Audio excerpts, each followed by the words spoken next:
Buenas, personas oscuras y que no lo aceptan. Los saluda su amigo Tino y les doy la bienvenida a Tino Terror. ¿Quién fue Adolfo Constanzo, el narcosatánico de Matamoros que horrorizó por sus crímenes? 9 de abril de 1989. La policía de Matamoros irrumpe en el rancho de Santa Elena. Los 110 kilos de marihuana que allí se encuentran son el menor de los problemas. Adentro hay un caldero de hierro, que despide un hedor imposible de respirar. En su interior hay sangre seca, un cerebro humano, colillas de cigarro, 40 botellas vacías de aguardiente, machetes, ajos y una tortuga asada. El horror continúa. Los alrededores de la casa resultan ser una fosa común, una especie de catacumba con 12 cadáveres ocultos y apilados, todos descuartizados y sin cerebro ni corazón. Lo más curioso es que todo comenzó esa misma tarde gracias a un evento fortuito. Horas antes del operativo en el rancho, David Serna Valdés, un joven de 22 años, conducía una camioneta en la carretera que conecta Matamoros con Tamaulipas, cuando repentinamente se topó con un cerco policial que lo detuvo para hacer una revisión rutinaria del vehículo.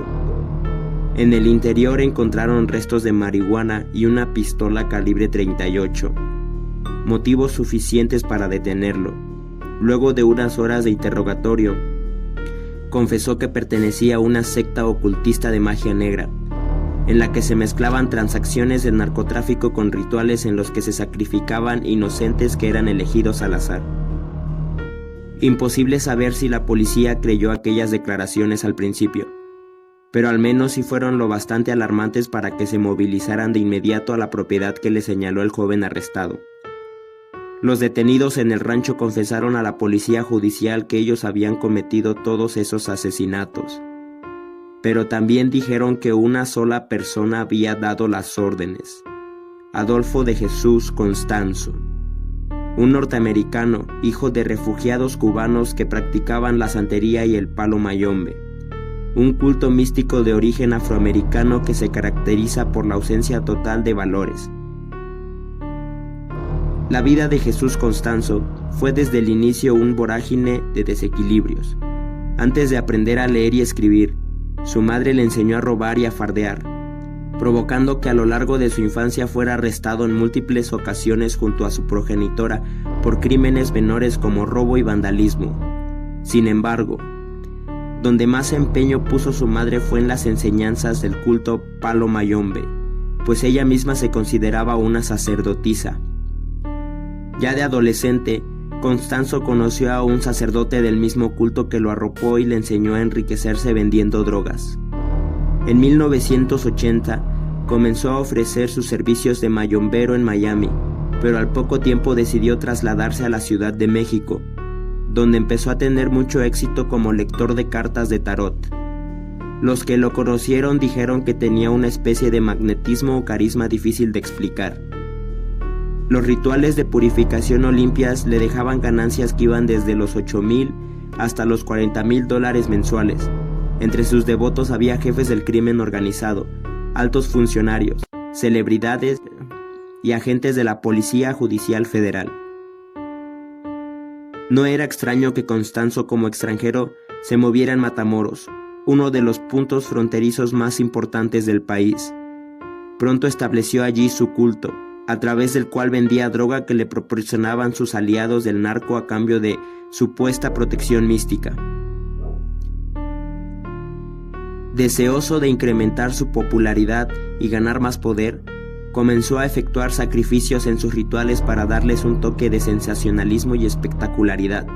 Siempre lo asistía una joven divorciada que terminó siendo su musa y amante, Sara Aldrete, estudiante de antropología en la Universidad de Texas, a quien conoció casualmente en un café. Ella misma declaró haber torturado a algunas víctimas, entre ellas Gilbert Sosa, un traficante de drogas al que manipuló para que él mismo se colgara de una soga atada a su cuello, con las manos libres, para que al menos intentara salvar su vida. Luego ordenó que lo sumergieran en un barril de agua hirviendo, mientras le cortaban los pezones con unas tijeras.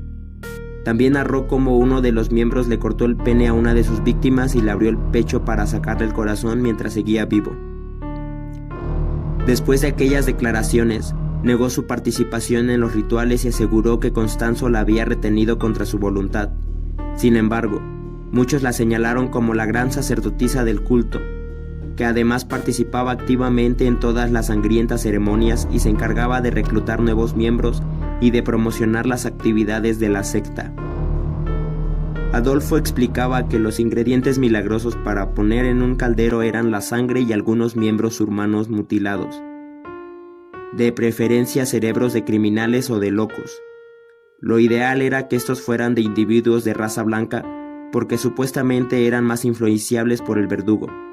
Constanzo hacía mucho énfasis en este punto, porque según él el culto, para el victimario la tortura a la víctima era un factor muy importante. El alma del sacrificado debía aprender a temerle a su verdugo por toda la eternidad, y así quedar sujeta a él para siempre. El rito concluía cuando los participantes bebían la sopa del caldero, pues creían que les daba todo el poder deseado por los criminales. Varias de las víctimas fueron civiles inocentes elegidos al azar.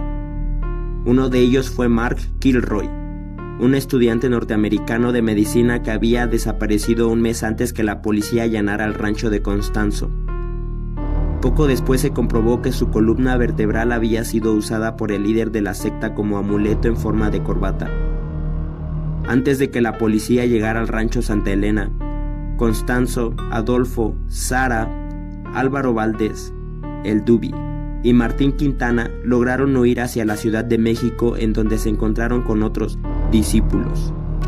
Después de 3 semanas prófugos, las autoridades lograron interceptarlos gracias a que Sara logró enviar una carta en la que afirmaba que era rehén y que temía por su vida. Al llegar la policía al departamento de la calle Río Sena, fue recibida por una lluvia de balas. Cuando Adolfo vio que una gran cantidad de agentes lo rodeaban, le ordenó a su compañero León Valdés que le disparase con una ametralladora que le arrojó a las manos. Fiel a su líder, Valdés decidió suicidarse con él. Ambos se metieron en un armario y León disparó. Después de permanecer 22 años recluida en la penitenciaría de Santa Marta, Acatitla, Sara Andrade fue trasladada en agosto de 2011 a una prisión en Mexicali, donde se convirtió en escritora y comenzó a impartir talleres de escritura y lectura. También se practica un poco de música y participa de manera activa en obras de teatro. Espero les haya gustado el video de hoy y los espero el día de mañana con un nuevo video. Se despide y buenas noches.